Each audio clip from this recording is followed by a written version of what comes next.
European രാജ്യങ്ങളിലെ പോലെയോ മറ്റുള്ള രാജ്യങ്ങളിലെ പോലെയോ തെരുവിൽ പോയി അവിടെ നിന്ന് ഈ പറയുന്ന ദഅവത്ത് നടത്തുന്ന അല്ലെങ്കിൽ മതവിശ്വാസത്തിലേക്ക് ആളെ ക്ഷണിക്കുന്ന ഒരു പുതിയ സംഗതി നമ്മുടെ ഡോക്ടർ അബ്ദുള്ള ബാസിലും സംഘവും നടത്തിയതിൻ്റെ ക്ലിപ്പ് ഞാൻ കണ്ടിരുന്നു. ആദ്യം ഞാൻ വിചാരിച്ചത് എന്തോ പ്രോഗ്രാമിൻ്റെ ഭാഗമായുള്ള ക്യാമ്പയിനോ മറ്റോ ആണെന്നാണ്. പക്ഷേ പിന്നീടാണ് അത് ദഅവത്ത് അഥവാ വിശ്വാസത്തിലേക്ക് ആളെ ക്ഷണിക്കുന്ന ഒരു സംഗതിയാണ് എന്നതിലേക്ക് കാര്യങ്ങൾ എനിക്ക് മനസ്സിലായത്. പ്രത്യേകിച്ച് ഷുഹൈബുൽ ഹൈത്തമിയുടെ കഴിഞ്ഞ ദിവസത്തെ പോസ്റ്റ് കണ്ടപ്പോഴാണ്.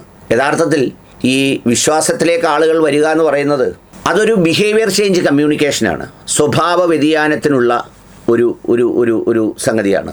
ആ സ്വഭാവ വ്യതിയാനം ദൈവത്തിലേക്കാവുമ്പോൾ അതിൻ്റെ കാതൽ ആ മനസ്സിലുണ്ടാകേണ്ട വിശ്വാസത്തിൻ്റെ ഒരു സംഗതിയാണ്. ആ സംഗതി കേവലമായി ഏതെങ്കിലും തെരുവിൽ നിന്ന് ഒന്നോ രണ്ടോ ചോദ്യങ്ങൾക്ക് ഉത്തരം പറയിക്കുന്നത് കൊണ്ടോ അല്ലെങ്കിൽ ചില പ്രഖ്യാപനങ്ങൾ നടത്തുന്നത് കൊണ്ടോ ഒന്നും ഉണ്ടായിത്തീരേണ്ടതാണ് എന്ന് എനിക്ക് തോന്നുന്നില്ല. വലിയ ഒരു പ്രോസസ്സിൻ്റെ ഭാഗമായി ഉണ്ടാകേണ്ട ചെറിയൊരു സംഗതി മാത്രമാണിത്. യഥാർത്ഥത്തിൽ മറ്റൊരു മതത്തിലെ വിശ്വാസി വേറൊരു മതത്തെ നോക്കിക്കാണുന്നത് ആ മതം പിന്തുടരുന്ന മനുഷ്യർക്കിടയിലുള്ള ചിലപ്പോൾ കുറച്ച് വ്യതിയാനങ്ങളൊക്കെ ഉണ്ടെങ്കിലും അതിനേക്കാൾ മുന്തിയ രീതിയിൽ കാണപ്പെടുന്ന ചില സവിശേഷമായ ജീവിതചര്യകളോ അല്ലെങ്കിൽ അത്തരം കാര്യങ്ങളോ ആണ്. എന്നോടൊപ്പം നടക്കുന്ന മറ്റിതര സഹോദര സമുദായത്തിൽപ്പെട്ട മനുഷ്യർ ഞാനൊരു മുസ്ലിം ആയതുകൊണ്ട് എനിക്കുണ്ടാകുന്ന എന്തെല്ലാം വ്യത്യാസങ്ങളാണ് എന്നതാണ് നോക്കി പഠിക്കുന്നത്. ബിഹേവിയർ ചേഞ്ച് കമ്മ്യൂണിക്കേഷനിൽ എപ്പോഴും പറയുന്നത് ഈ പറയുന്ന വാക്കുകൾ എല്ലാവർക്കും അറിയാം ഇതൊരു മാനിപ്പുലേറ്റീവ് സംഗതിയാണ്. അതിൽ വളരെ മനോഹരമായി സംസാരിക്കാൻ കഴിയും, ഒഴുക്കോടെ സംസാരിക്കാൻ കഴിയും, അക്ഷര നൈപുണ്യമൊക്കെ ഉണ്ടെങ്കിൽ അടുക്കി വെച്ചതുപോലെ ആകർഷണീയമായി സംസാരിക്കാൻ പറ്റും. പക്ഷേ ആ സംസാരം കൊണ്ട് മാത്രം കഴിയില്ലല്ലോ. അങ്ങനെ സംസാരിക്കുന്നത് കൊണ്ട് അവസാനം മറ്റൊരു സ്ഥലത്ത് പൊളിഞ്ഞു കിടക്കുകയാണെങ്കിൽ ഫിലിപ്പ് മമ്പാടിനെയൊക്കെ പോലെ ആണെന്നുണ്ടെങ്കിൽ ആ സംസാരത്തിന് എന്ത് പ്രത്യേകതയാണുള്ളത്? അപ്പോൾ അതുകൊണ്ട് യഥാർത്ഥത്തിൽ ദൈവത്തിനായി തയ്യാറാക്കേണ്ടത് സ്വന്തം വിശ്വാസങ്ങളെയും സ്വന്തം സംഘടനകളെയും സ്വന്തം കാര്യങ്ങളെയുമാണ് രൂപപ്പെടുത്തേണ്ടത്. സ്വയം രൂപപ്പെടുന്നതിലൂടെ എന്തു വേണം? അത്തരത്തിലൊരു അന്തരീക്ഷത്തിന് പാകമാകണം. ആ പാകമാകുന്ന പ്രവൃത്തിയിലാണ് നമ്മൾ ഈ തെരുവിലൊക്കെ പോയി മൈക്ക് പിടിച്ച് ആളുകളോട് പറയുന്നത്. ഇന്നത്തെ രാജ്യത്തോ സംസ്ഥാനത്തോ അത് ഒരു അപഹാസ്യമോ ബോറൻ പരിപാടിയോ അനാവശ്യമായി ഒരു വിഷയമുണ്ടാക്കുന്നതിലേക്കോ കാര്യങ്ങൾ എത്തിച്ചേരുകയുള്ളൂ എന്ന് പല കാര്യങ്ങളിലും യുക്തിപരമായി ചിന്തിക്കുന്ന ഡോക്ടർ അബ്ദുള്ള ബാസിൽ മനസ്സിലാക്കുമെന്നാണ് ഞാൻ വിചാരിക്കുന്നത്. യൂറോപ്യൻ സ്വതന്ത്ര ചിന്താഗതിയിലേക്കോ ആ ധാരയിലേക്കോ ഒന്നും നമ്മുടെ രാജ്യം ഒരു കാലത്തും വളർന്നിട്ടില്ല. സവിശേഷമായി ഇപ്പോഴത്തെ കാലത്ത് ഒട്ടും വളർന്നിട്ടില്ല. അങ്ങനെ പറയുന്നത് കൊണ്ട് എന്താ കാര്യം?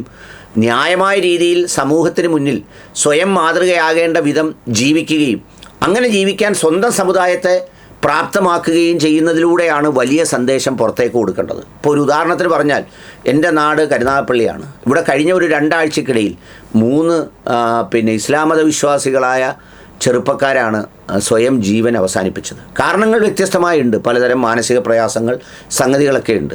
അപ്പോൾ യഥാർത്ഥത്തിൽ ഈ സമുദായം പുതിയതായി നേരിടുന്ന വെല്ലുവിളികളെയും പ്രശ്നങ്ങളെയും അഭിമുഖീകരിക്കാൻ പ്രാപ്തമാക്കുക എന്നുള്ളതാണ്. നമ്മൾ സാമൂഹ്യ മാധ്യമത്തിലും തെരുവുകളിലും അങ്ങോട്ടും ഇങ്ങോട്ടും സംഘടനകൾ 8ഉം 10ഉമായി പിളർന്ന് തമ്മിലടിച്ചുകൊണ്ടിരിക്കുന്നതിനിടയിൽ ഈ പറയുന്ന ഒരു സംഗതി സമൂഹത്തിൽ ചെന്ന് മറ്റൊരാളോട് ഐക്യത്തിനെക്കുറിച്ചും സമഭാവനയെക്കുറിച്ചും സ്നേഹത്തെക്കുറിച്ചും നമുക്ക് പറയാനാവുമോ? അപ്പോൾ അതുകൊണ്ട് അക്കാര്യത്തിൽ ഷുഹൈബുൽ ഹൈത്തമി പറഞ്ഞ അതേ പോസ്റ്റ് തന്നെ ഞാനൊന്ന് വായിക്കുന്നു. മുഹമ്മദ് മുസ്തഫ സല്ലല്ലാഹു അലൈഹി വസല്ലമിൽ നിന്ന് നുബൂവത്ത് കിട്ടിയ പ്രവാചകനും സ്ട്രീറ്റ് ദൈവത്തിന് കൽപ്പിക്കപ്പെട്ട റസൂലുമാണ്. അള്ളാഹുവിനെ തബ്ലീഗ്, അള്ളാഹുവിനെ കണ്ട വഹീ കിട്ടിയ അസാധാരണ മനുഷ്യനാണ്. നിങ്ങളും ഞാനുമൊക്കെ ഇന്ത്യൻ പൗരന്മാരാണ്. നബി സല്ലല്ലാഹു അലൈഹി വസല്ലമയ്ക്ക് നിർബന്ധമായും പലതും നബി അല്ലാത്തവർക്ക് ഐച്ഛികമായി നിഷിദ്ധവുമാണ്. നബി അല്ലാത്തവർക്ക് അനുവദനീയമായ പലതും നബി സല്ലല്ലാഹു അലൈഹി വസല്ലമയ്ക്ക് നിഷിദ്ധവുമാണ്. റസൂലിൻ്റെ നിയമങ്ങൾ വേറെയാണ്. അവിടുത്തെക്കുറിച്ച് മുന്തിയ മൗലവി എന്ന് വിചാരിക്കുന്നവർക്ക് ഇസ്ലാം തിരിഞ്ഞിട്ടില്ല. നബി സല്ലല്ലാഹു അലൈഹി വസല്ലം ചെയ്ത പ്രബോധനത്തിൻ്റെ അതേ രീതിയാവില്ല ഇന്ന് വേണ്ടത്. ചിലപ്പോൾ ആവാം, ഇനി ആയാലും തെരുവ് പ്രബോധനം ഒരൊറ്റ മുസ്ലിമിനും നിർബന്ധമില്ല. ഇന്നാട്ടുകാരെ മൊത്തം മുസ്ലിങ്ങളാക്കാൻ ശ്രമിക്കൽ ഇന്ത്യൻ മുസ്ലിങ്ങളുടെ ബാധ്യതയല്ല. കറക്റ്റാണ്. അങ്ങനെ ബാക്കിയുള്ള മനുഷ്യരെ എല്ലാം നിർബന്ധപൂർവം മുസ്ലിം ആക്കുക എന്ന് പറയുന്നത് ഒരു മുസ്ലിമിനും കൽപ്പിക്കപ്പെട്ട ഒരു സംഗതിയല്ല. സ്വയം നന്നായി ജീവിക്കുകയും സ്വന്തം ജീവിതത്തിലൂടെ സന്ദേശങ്ങൾ പകരുകയും സ്വന്തം ജീവിതത്തിലൂടെ, അല്ലാതെ വാക്കിലൂടെ പ്രസംഗിച്ചിട്ട് കാര്യമില്ല. വാക്കിലൂടെ പ്രസംഗം നടത്തിയിട്ട് ഈ ജീവിതം വേറൊരു തരത്തിലാണെങ്കിൽ എന്താ കാര്യം? അപ്പോൾ അതുകൊണ്ട് നബി സല്ലല്ലാഹു അലൈഹി വസല്ലം ചെയ്ത കാര്യങ്ങളുടെ തനിയാവർത്തനമല്ല, മൂല്യ സന്ദേശ പ്രചരണമാണ് പലതിലും വേണ്ടത്. നബി സല്ലല്ലാഹു അലൈഹി വസല്ലം ഹിജറ പോയെന്ന് വെച്ച് ഇവിടെ നിന്നാരും യമനിലേക്ക് നാട് വിടേണ്ടതില്ല. അത് അന്നത്തെ കാലമാണ്. ഞാൻ പണ്ട് പറയുന്നൊരു നാടൻ ഭാഷയുണ്ടല്ലോ, എല്ലാം പ്രവാചകൻ പറഞ്ഞതുപോലെ ചെയ്യുകയാണെങ്കിൽ പുട്ടും കടലയും പപ്പടവും നമുക്ക് തിന്നാൻ പറ്റില്ല എന്ന് പറയുന്ന ഒരു നാടൻ ന്യായമുണ്ടല്ലോ, അത് വളരെ പ്രസക്തമാണ്. പ്രവാചകൻ അവിടുത്തെ കൾച്ചറിലും അവിടുത്തെ സാഹചര്യങ്ങളിലും അവിടെ വേണ്ടത് അക്കാലത്തിന് ഉചിതമാം വിധം കാര്യങ്ങൾ ചെയ്തു. ആ കാര്യത്തിൻ്റെ മൂല്യവത്തായ സന്ദേശങ്ങൾ നമ്മുടെ ജീവിതത്തിലേക്ക് പ്രവാചകൻ ഇപ്പോൾ സാമൂഹ്യ മാധ്യമങ്ങളിലൂടെ എന്താ പറയുന്നത് മതപ്രബോധനം നടത്തിയില്ല. പക്ഷേ ഇന്നത്തെ കാലത്ത് ആ പ്രബോധനം അതിന് ഏറ്റവും അനുകരണീയമായ രീതിയിൽ അനുവദനീയമായ രീതിയിൽ ഇതിലൂടെ ചെയ്യുന്നു. അപ്പോൾ അതുകൊണ്ടത് സുന്നത്തിൻ്റെ ലംഘനമായി മാറില്ല. അവിടുന്ന് തവാഫിൽ കല്ലേറ് കൊണ്ടുവന്ന് വെച്ച് ഇവിടെ നിന്ന് ഒഴിവാക്കാവുന്ന കല്ലേറ് ദീനിൻ്റെ പേരിൽ കൊള്ളൽ സുന്നത്തില്ല. മറിച്ച് വിശ്വാസം കാക്കാൻ പ്രിയപ്പെട്ടവയെ ത്യജിക്കലും റിസ്ക് എടുക്കലുമാണ് അവയുടെ മൂല്യ സന്ദേശം. ഇസ്ലാമിന് വേണ്ടി മരിക്കാനും ജയിലിൽ പോകാനും അള്ളാഹു പറഞ്ഞിട്ടില്ല. ഇസ്ലാമിന് വേണ്ടി ജീവിക്കാനും നാട്ടിലും വീട്ടിലും തന്നെ പാർക്കാനുമാണ് പറഞ്ഞത്. അഥവാ ഇസ്ലാമിന് വേണ്ടി ജീവിച്ചതിൻ്റെ പേരിൽ മരിച്ചാൽ ഷഹീദിൻ്റെ കൂലി കിട്ടും, തടവിലായാൽ അതിൻ്റെയും. ഒറ്റപ്പെട്ട സംഭവങ്ങൾ കൊണ്ട് ഹുക്കുമുണ്ടാവില്ല. ഇന്ത്യയിൽ നിലവിൽ സ്ട്രീറ്റ് ദൗവ അപകടം ചോദിച്ചു വാങ്ങലും ചിലപ്പോൾ ബോറുമാണ്. മേപ്പുരയില്ലാത്തവർക്ക് തീപ്പൊരി മേടിക്കണ്ട, എന്തും വിളിച്ചു പറയാം. ദീനിൻ്റെ ചിഹ്നങ്ങൾ ബാക്കിയാക്കുന്ന സംവിധാനങ്ങൾ നിലനിൽക്കലാണ് വലിയ ദൗവ. മുസ്ലിങ്ങളോടൊപ്പം ഇരുന്നും യാത്ര ചെയ്തും ഇടപാട് നടത്തിയും കളിച്ചും ചിരിച്ചും കലർപ്പില്ലാതെ മനസ്സും ഗുണകാംക്ഷയും സഹിതം എൻഗേജ് ചെയ്യലാണ് ദൗവ. ഉന്നത പാഠശാലകളും സംസ്കാരങ്ങളും നിലനിർത്തലാണ് ജീവിക്കുന്ന ഇസ്ലാമിലാവലാണ് ദൗവ. ഷോർട്ട് കട്ട് ട്രിക്കല്ല ദൗവ, ലോങ് ടേം ലൈഫാണ്. കണ്ടൻറ്റ് വേണം, റെഫറൻസ് വേണം, സംവാദം വേണം, പക്ഷേ തൂക്കി വിൽക്കണ്ട. കറക്റ്റാണ്, കൃത്യമാണ് ആ നിലപാട്. ഇതിൽ കൂടുതൽ ചേർക്കാനുമില്ല കുറയ്ക്കാനുമില്ല.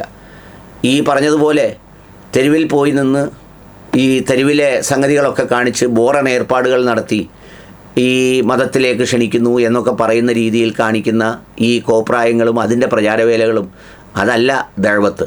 യഥാർത്ഥത്തിൽ അതൊരു ചെറിയ ഒരു സംഭവം മാത്രമാണ്, അല്ലെങ്കിൽ അതിൻ്റെ ഒരു ചെറിയ അംശം മാത്രമാണ്. അതിനേക്കാൾ വലുത് ഒരുപാട് എന്താ പറയുന്നത് റെഡിയാക്കാനുണ്ട്, സംവിധാനങ്ങളെ ഒരുപാട് മെച്ചപ്പെടുത്താനുണ്ട്.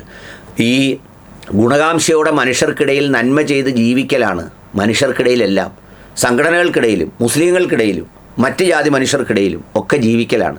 അല്ലാതെ അതുകൊണ്ട് ഈ പുതിയ അഭ്യാസം അത് ഒരു ഗുണകരമല്ല, മറിച്ച് അതൊരു തീപ്പൊരിയിട്ട് ഒരു സമൂഹത്തെ എന്താ പറയുന്നത് മറ്റൊരു ദിശയിലേക്ക് കൊണ്ടുപോകുന്ന ഒരു അതിര് കവിഞ്ഞ പ്രവർത്തനമാണെന്ന് തന്നെയാണ് എൻ്റെയും നിലപാട്.